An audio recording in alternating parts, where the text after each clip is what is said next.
Hello అండి, ఈ వీడియోలో అయితే కరివేపాకు చికెన్ ఫ్రై ఎలా చేయాలో చూసేద్దాము. చాలా సింపుల్గా ఫస్ట్ టైం చేసే వాళ్ళైనా బ్యాచిలర్స్ అయినా చాలా ఈజీగా అయితే చేసేయచ్చండి.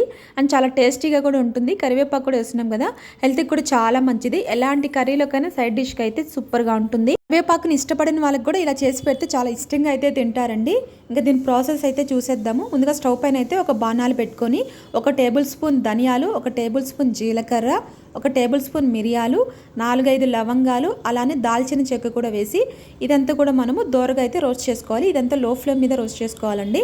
ఇప్పుడు 5-6 రెబ్బల కరివేపాకు కూడా వేసి ఈ కరివేపాకు అనేది కూడా బాగా ఫ్రై చేసుకోవాలి. ఒక 2 నిమిషాలు అయితే ఇలానే ఫ్రై చేస్తూ ఉండండి. ఇదంతా కూడా మనము లో ఫ్లేమ్ మీద ఫ్రై చేసుకోవాలండి, లేదంటే మాడిపోతుంది.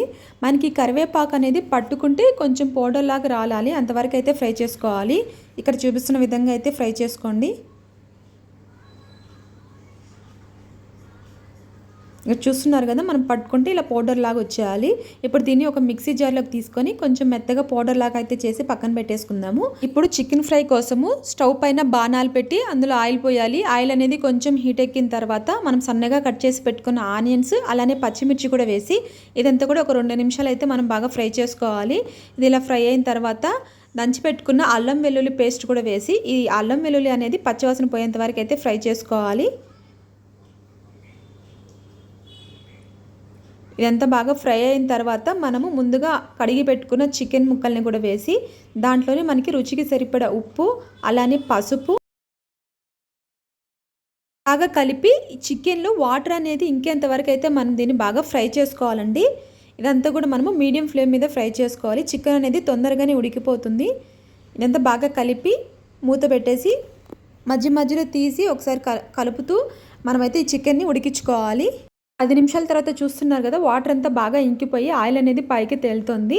మనం దీంట్లో ఎలాంటి పౌడర్లు కూడా వాడడం లేదండి. మిరప్పొడి, ధనియాల పొడి అలాంటివి ఏవి. మనం ఆల్రెడీ ఫ్రై చేసుకొని పౌడర్ చేసుకున్నది ఉంది కదా, ఆ కారమే సరిపోతుంది. ఇప్పుడైతే ఈ స్టేజ్లో మనం ఆల్రెడీ దంచి పెట్టుకుని ఈ పౌడర్ని వేసి బాగా కలుపుకోవాలి. పౌడర్ అంతా బాగా మిక్స్ చేసి ఇంకొక 5 నిమిషాలు అయితే మనం ఫ్రై చేసుకోవాలండి. ఇక్కడ చూపిస్తున్న విధంగా అయితే ఫ్రై చేసుకోండి. చాలా సింపుల్ అండి, ఈజీగా చేసేసుకోవచ్చు ఫస్ట్ టైం చేసే వాళ్ళన్నా కూడా. కానీ టేస్ట్ మాత్రం అదిరిపోతుంది. కొంచెం డిఫరెంట్గా అయితే ఉంటుంది. కరివేపాకు అనేది వేస్తున్నాం కదా, ఫ్లేవర్ కూడా చాలా బాగుంటుంది. ఇంకా అంతే అండి, ఇదైతే ఒక 5 నిమిషాలు మనం ఇలా బాగా ఫ్రై చేసేసుకుందాము. చూస్తున్నారు కదా, చాలా కలర్ఫుల్గా అయితే ఉంది.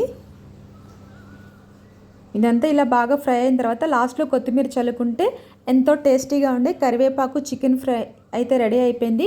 నచ్చితే మీరు కూడా డెఫినెట్గా ట్రై చేయండి. టేస్ట్ మాత్రం చాలా చాలా బాగుంది.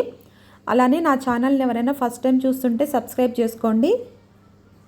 ఇది ఎలాంటి కర్రీలోకైనా కూడా చాలా బాగుంటుందండి సైడ్ డిష్గా. నేనైతే బగారా రైస్లోకి సైడ్ డిష్గా అయితే చేశానండి విత్ చికెన్ కర్రీతో. మీకు బగారా రైస్ వీడియో కావాలంటే కూడా నా ఛానల్ ఆల్రెడీ ఉంది, ఒకసారి చూసేయండి. అలానే నా వీడియో కనుక మీకు నచ్చినట్టయితే లైక్ చేయండి, షేర్ చేయండి, కామెంట్ చేయండి. ఇంతవరకు ఓపిక్గా చూసినందుకు థ్యాంక్ యూ.